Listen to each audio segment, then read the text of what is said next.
palagay ko pagka merong patimpalak ng sipsipa ng mikmik, sigurado ko magsa-champion kayo. He went to the Tokyo Olympics. He has now won his 2 gold medals in the Paris Olympics. Kaya kung ano pa ang aming gagawin. Oh, ito isa na naman panibagong galing. Panibagong galing ng ating presidente.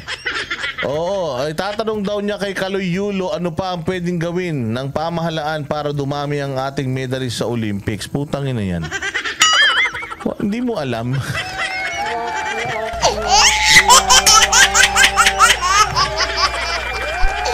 Ay, natatanungin mo si Carlos Yulo kung papaano pang dumami ang gold medalist sa Pilipinas. Unang-una sa lahat, si Carlos Yulo, gymnastics. Hindi naman lahat ng Pilipino nag-gymnastic. Balanju na yan. Merong ibang mga Pilipino, boxing, ganyan, basketball, merong kung ano-ano pang mga sports. So, wala kang idea kung papaano mo i-improve. Puta, lahat na lang, wala kang idea. Lahat na lang, tinatanong mo. Lahat na lang, hindi mo alam. Lahat na lang. Ay, Diyos ko, hindi ko talaga maintindihan ito si Kuya. Oh, Diyos ko, Lord. O, sige nga, ano niya? Ay, Simply Luis. Good afternoon, Boss Dada. Busy lang sa work. At kay Miko, buti dito na anak ko, di na marirecruit. Oo nga, mabuti na lang. Baka ma-recruit lang yan ng ng federasyon ng mga bading dyan, ha?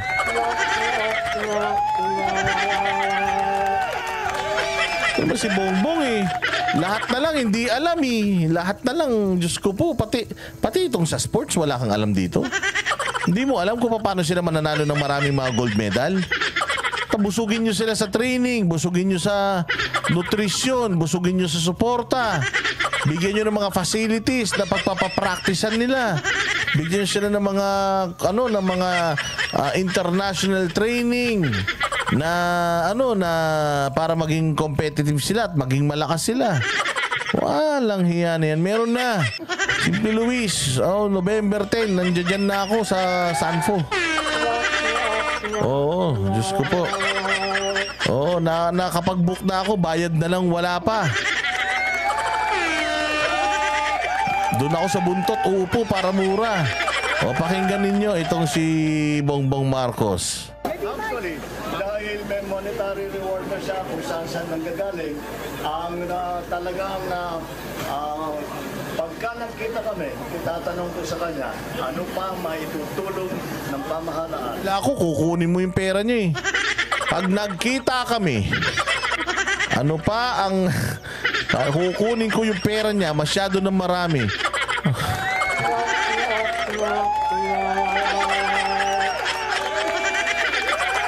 Balanju naman talaga, oh.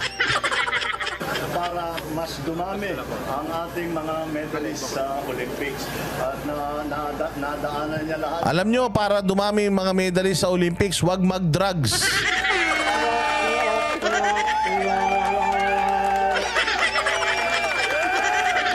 Wag mag-drugs, wag magbumatak, wag magpuyat, wag magjowa. Ganon, para maraming gold. Pero palagay ko pagka merong patimpalak ng sipsipa ng mikmik, sigurado ko magcha-champion kayo. He went to the Tokyo Olympics. He has now won his 2 gold medals in the Paris Olympics. Kaya kung ano pa ang aming gagawin. Because alam naman natin, itong mga atleta, hindi lang ang sarili ang kanilang iniisip, kundi pagandahin pa at maging mas maganda pa ang performance dun sa sport nila at sa buong sport ng Pilipinas. So that is really, I think, a more... walang kwenta. Walang kwenta yung pinagsasasabi, no? Pagandahin pa ang sport at ang kanilang sport. At ang kanilang sport. Oo, at sa kanilang sport at sa kanilang sport. Ay, mga amuyong, oh.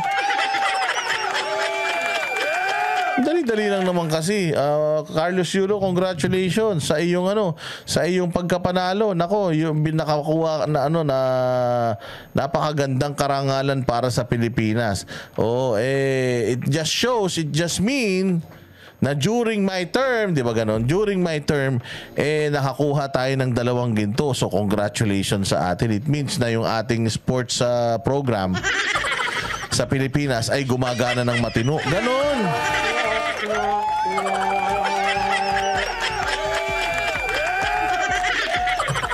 Dapat ganon. Ikaw na ano pa sinasabi mo? I-grab mo na yan. Sayang na yung niyan eh. Sayang na niyan yung niyan yung credit diyan, hindi mo pa ginagrab.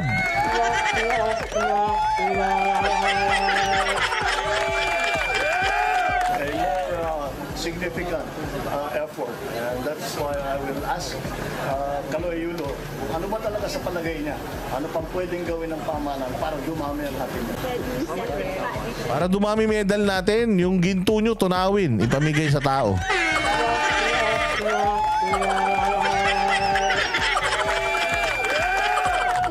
Iano ninyo, mga hayop, yung ginto ninyo, tunawin nyo, tapos bigyan nyo ng medal lahat ng Pilipino.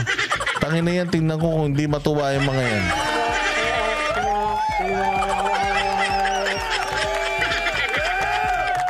O kaya pwede din yan. Ang Pilipinas, magtayo tayo ng basketball team. Sigurado ko walang masushoot yung kalaban dahil number 1 tayo sa steals.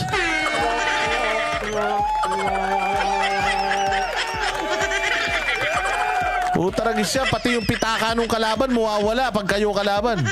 Binabantayan ko, wala na ngayong bola, na wala pa pati yung pera.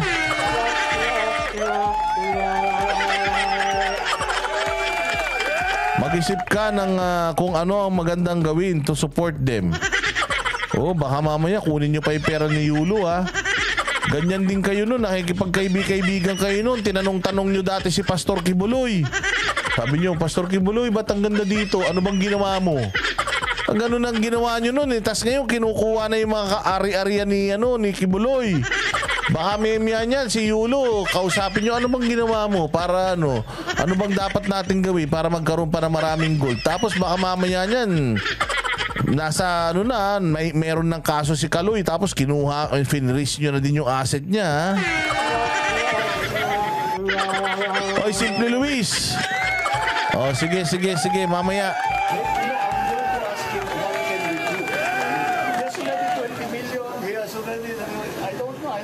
Hindi na siguro siya mangangailangan ng pera pero para sa akin, ang interest ko, dumami ang medalist kagaya niya. Anong kailangan gawin? Do we have to change the organization? How do it needs to be funded? Palumpalo, no? Palumpalo! Palumpalo, tamang kwento. Tamang kwento si Kuya, Ito naman si Tambaloslos, tamang yuko. Ang lalakas ng tama, no? Kahit basta, salita lang siya ng salita. Alam mo, may karge.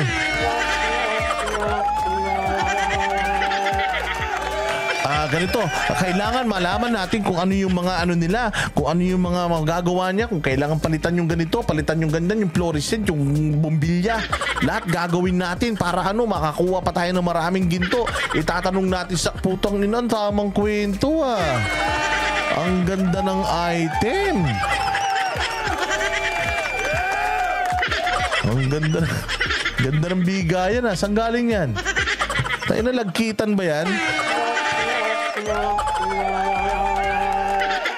Nakita nyo hyper na hyper? Tinan nyo ulit, ibalik natin. Hyper na hyper, tinan mo. Dumami ang medalist kagaya niya. Pak! Kailangan gawin. Pak! Do we have to change the organization? How do we sige, hiningal na. Si Kaloy Saga is Kaloy Saga? Putangin na si Kaloy Saga, patay na yun, na basketball player yun Ano yun? Ba't pati si Kaloy Saga? Nadamay pa. Ulitin natin ha. Putang ina niyan. Sabog talaga eh. Oh, sige, pasok. It needs to be funded. Si Kanoy Saga is Si Kaluloy Saga. Kinang ina niyan. Tang inang buhay ito. Si Kaluloy Saga, basketball player yun eh.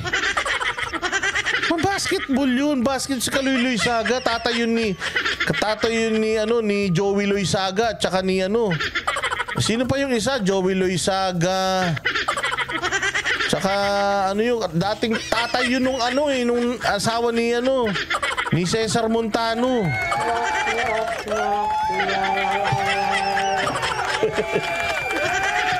Putang ina niyan. Sumobra naman ang hyper mo. Si Kaluloy Loizaga, puta patay na yun eh. Ba't? Yeah, si Bing Loizaga pala. Bing Loizaga pala yun. Asawa pala ni Jano. Ayan, si Chito Loizaga.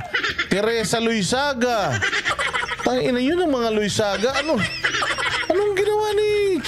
Pag kinausap mo si Kaluloy Loizaga, putargis yan. Multo na yun, bongbong. Wala kang makihita dun. Palumpalo. Alakas. Tayo na, sige. Sige, wag niyong ihinto yan. Ang ina niyan, yan ang nako po, hindi kayo aabot ng 2028 pag ganyan. Diretso. Anong kailangan gawin? Do we have to change the organization? Do we have to, it needs to be funded? Si Kanoy Saga is Butay, walang kumure. Ang ina. Kaluloy Saga. Pogi yun ah. Oh, yun na nag-invento ng basketball sa Pilipinas. Ang galing mag-shoot ng shoot. Puta, hindi gymnastic yun. Walang iya talaga to si Bongbong. Di na naman alam yung sinasabi. Gulo-gulo nyo talaga. Kahit kailan ka talaga. Minsan ka nalang masipag magpa-interview, palpak pa.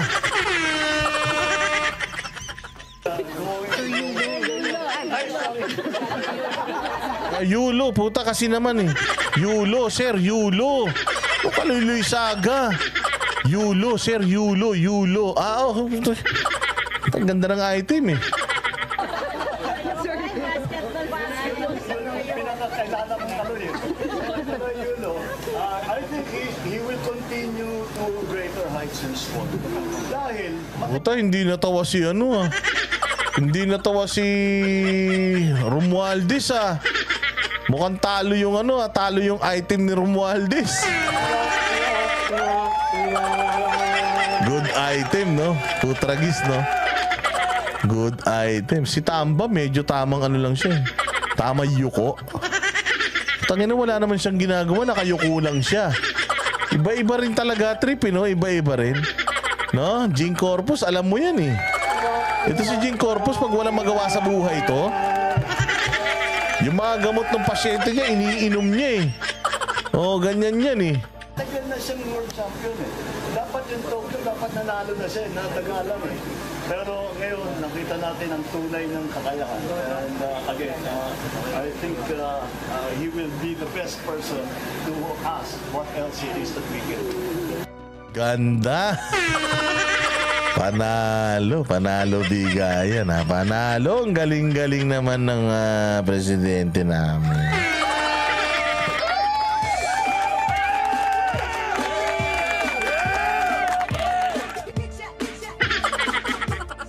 Diyos ko po. Ay, nako, mali. Oh, bawi. Mukhang na albatros. Sabi ni Simple Luis, minsan lang magsalita, nasablay pa. Ano minsan lang magsalita, nasablay pa? Nagsalita yan ng Sona. Lahat sablay. Pero grabe, no? Grabe ang ni presidente ron, ha? Grabe ka-hyper ng presidente natin, ha? Sana lagi siyang ganyan. No, bakbak siya, pak. Ang galing talaga ni ganito, ni ganyan. Dati ganito eh, kailangan nananalo na sana siya sa Japan eh. Kaya lang, di nagalang eh. Pero ayun nga, ang gagawin natin, ganito, utang nang galing. Para siyang si Glock 9.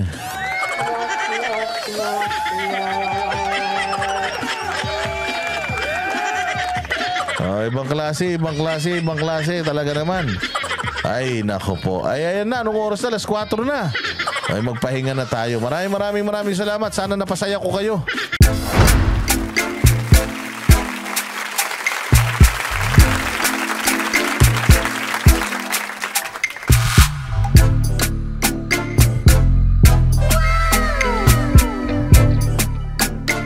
The next performance will start momentarily.